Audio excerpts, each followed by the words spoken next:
I don't play video games very often. I think it's because I have a pretty addictive personality. So like my wife and kids would be looking around for me days on end. I'm out in the garage growing a caveman-like beard, forgetting to eat, all because I'm playing PlayStation. That's just kind of the way I work. But every now and again, usually when I'm like super stressed out or have a bunch of stuff going on, I'm gonna go ahead and play a video game, kind of get lost in it. A few years ago, I was playing this game and I got completely stuck on a level. It was an Indiana Jones style of game where you had to figure out the puzzle or the riddle so that you could move on and get a little bit closer to the treasure. And I could not figure out how to move on. And I ended up throwing the controller on the ground and just saying, I give up. Have you ever been there? Maybe not in a game, but maybe in life, in a relationship, and finances, maybe just in trying to be happy, trying to hold on to joy. You see, thankfully for me, there was this guy, I didn't even know this existed, but you could go on YouTube and do this walkthrough. And there's this gamer who was much more of a gamer than I was, who spent 8+ hours just going line by line, scene by scene, walking through every single part of the video game. And I just did what he did until ultimately I got through it. This video gamer literally saved my life, or at the very least, he saved my game. One of my favorite verses is in Matthew chapter 11. It says, "Are you tired, worn out, burned out on religion? Come to me, get away with me, and you'll recover your life. I'll show you how to take a real rest. Walk with me and work with me. Watch how I do it. Learn the unforced rhythms of grace. I won't lay anything heavy or ill-fitting on you. Keep company with me and you'll learn to live freely and lightly." Well, I can't point you to a YouTube video that's a day-by-day, step-by-step version of your life.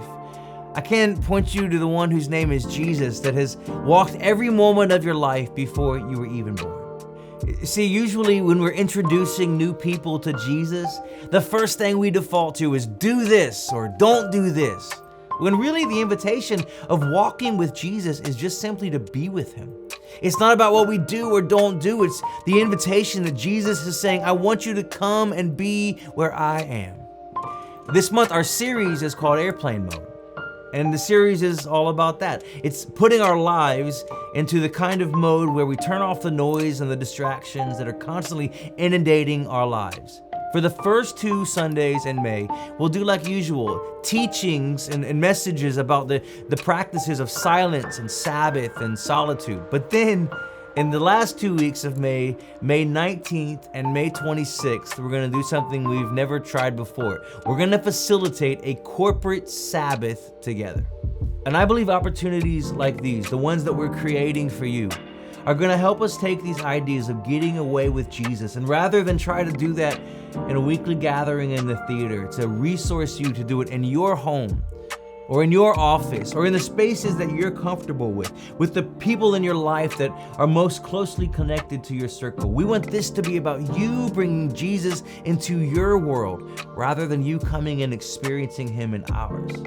Since this is a little bit off the beaten path for us, and honestly, it's way different than anything I've ever done in my church experiences, I wanted to offer maybe some suggestions. 3 quick suggestions before we launch into this Sabbath series together. First is just to force yourself to stop.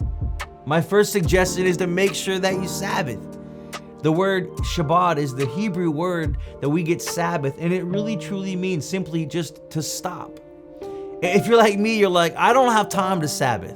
Well, I think that's the problem, isn't it? That we don't have time to Sabbath. And Sabbath isn't about just adding something else to your already busy calendar. In fact, it means to stop something. And this is why we've decided to actually stop our weekend services at the end of this month, to give you some time that you can try to get alone with just you and Jesus by taking away one of the things that's on your weekly to-do list each week.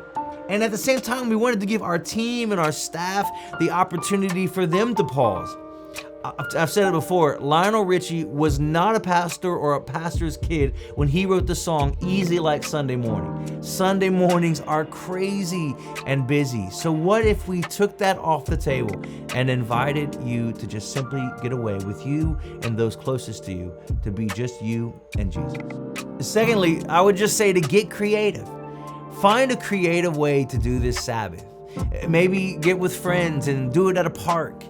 Maybe take your Sabbath box to a friend that doesn't go to our church and say, hey, pick up one of these at the Converge Center. My church is doing something in the last 2 weekends and I want to do it with you. Maybe it's take a road trip to the beach by yourself or with your family and find a way to do the Sabbath boxes there. Maybe it's finally set that brunch date with your spouse or your partner and say, I want to get alone and just really dig into Jesus with you.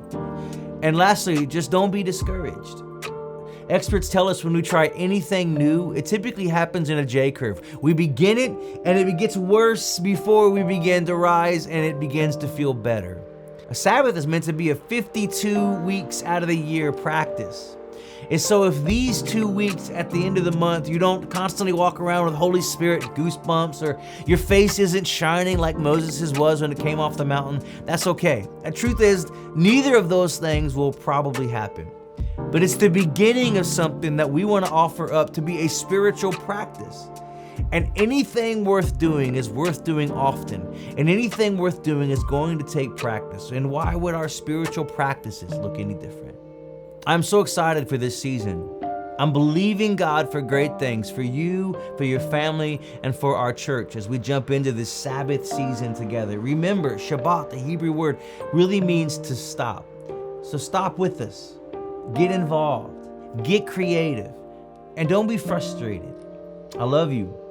I'm so grateful to be your pastor, and I'm so excited to be discovering Jesus with each and every one of you.